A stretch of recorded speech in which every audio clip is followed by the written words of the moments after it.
Hi friends, তোমরা সবাই কেমন আছো? আশা করি ভালো আছো। যে যেখান থেকে আমার ভিডিও দেখছো সবাই সুস্থ আছো। আমিও খুব ভালো আছি। তো সুমিসি ব্লগে তোমাদের স্বাগত সবাইকে। নতুন একটা ব্লগে তোমাদের সবাইকে স্বাগত। এই যে একটু বাগানটা ঘুরে দেখাচ্ছি তোমাদের। এখনও গাঁদা ফুল আছে, দু একটা ফুটছে, আর কইটুকুটুকু টমেটো ধরেছে দেখলেনি তো। তো বাগান থেকে ঘুরে চলে এসেছি, এসে রান্না বসিয়ে দিয়েছি। ফার্স্টে উচ্ছে ভাজা করে নিচ্ছি, আর ওদিকে দুধ বসিয়েছি। দুধটা এসে গেছে, দুধটা ফুটতে দিয়েছি। উচ্ছে ভাজা হয়ে গেল, এবার করব ঘুগনি। রুটি খাওয়ার তরকারি করব ঘুগনি। একটু জিরে ফোড়ন দিয়ে টমেটো দিলাম, তেজপাতা দিয়েছি, দিয়ে ঘুগনিটা করে নেব জল খাবারের জন্য। যে যেটা খায় মুড়ি, রুটি রাতে রুটি করি তো সেই রুটি সকালে খায়, একটু তেলে ভেজে দিই। আমার হাজব্যান্ড খেয়ে নেয় সেই রুটি। আমি আর আমার শাশুড়ি মা মুড়ি খাই। আর মেয়ে তো স্কুলে থাকে, ও টিফিন নিয়ে যায়। আর বাড়ি আসার পর ওকে একটু ভাত খাইয়ে দিই। আবার টিফিন তো ভালো করে খায় না, যার জন্য আবার একটু ভাত খাইয়ে দিই।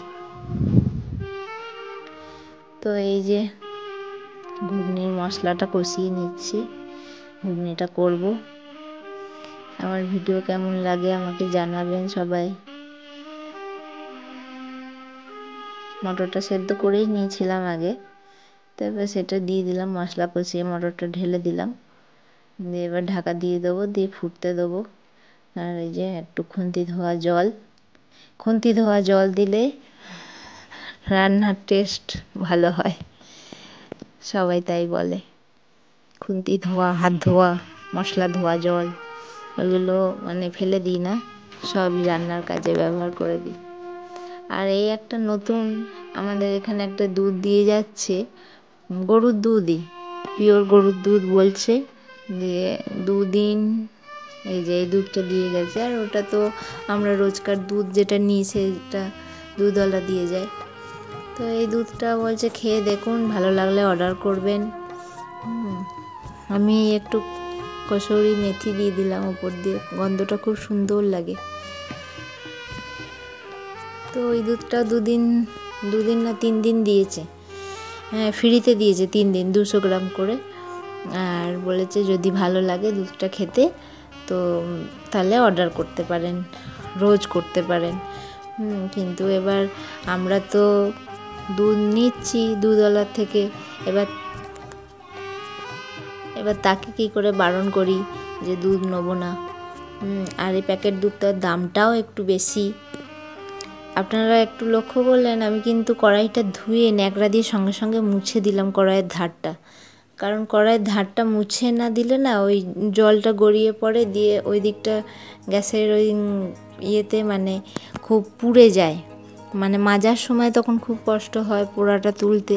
সেই জন্য যতবারই আমি কড়াই ধুয়ে জল টল ফেলি আমি সঙ্গে সঙ্গে ন্যাকড়া দিয়ে মুছে দিই, মুছে পরিষ্কার করে করি, তাহলে মানে জিনিসটা পুড়ে যায় না, কড়াইয়ের গাটা পুড়ে যায় না। সেই জন্য সঙ্গে সঙ্গে মুছে দিই আমি। ঘুগনি হয়ে গেছে, এবার করব বাঁধাকপির তরকারি।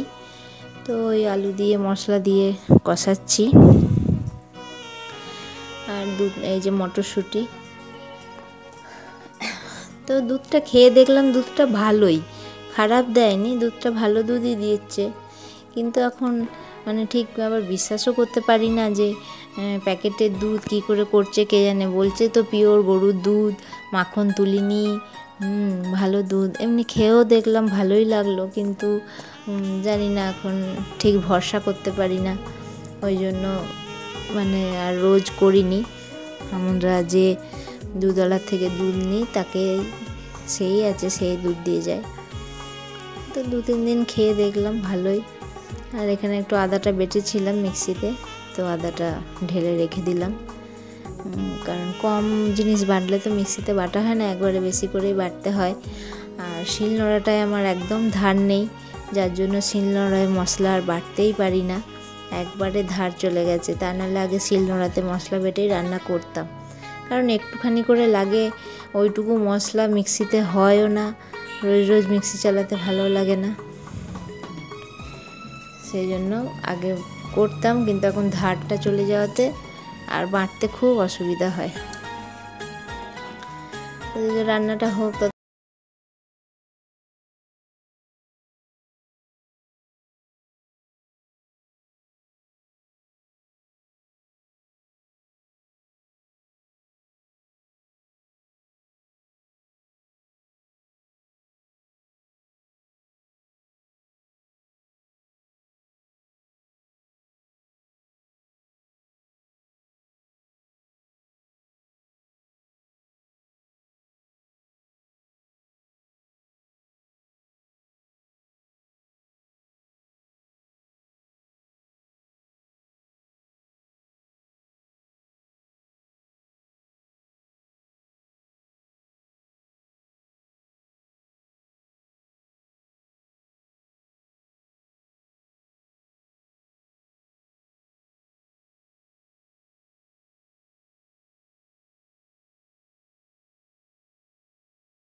ট্রেনিংয়ে তো ভালো করে শেখায় না সব কিছু, তো ভেবেছিলাম যে পার্লার করব, তাহলে চলো ভালো করে কাজটা শিখি।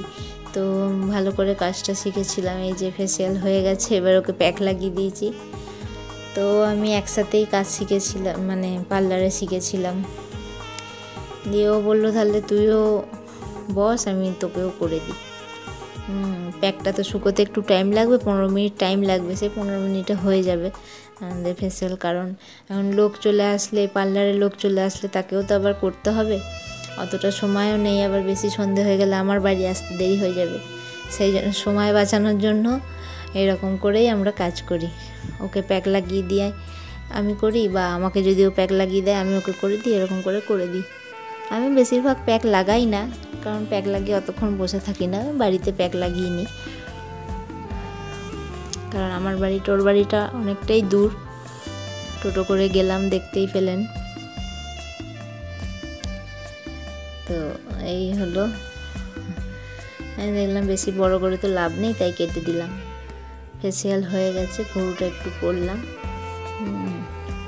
মাঝে মাঝে এগুলো করাটা দরকার, স্কিনেরও গ্লোটা বাড়ে ফেসিয়াল করলে। প্রত্যেক মাসে যদি করা যায় তাহলে খুবই ভালো হয়, কিন্তু প্রত্যেক মাসে হয়ে ওঠে না, সম্ভব হয় না অত দূর ওদের বাড়ি যাওয়া। তো বললো চ আমার ঘরগুলো দেখে আসবে, এই ঘরগুলো নতুন করেছে।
অবশ্যই একটা লাইক করে দেবেন। ধন্যবাদ।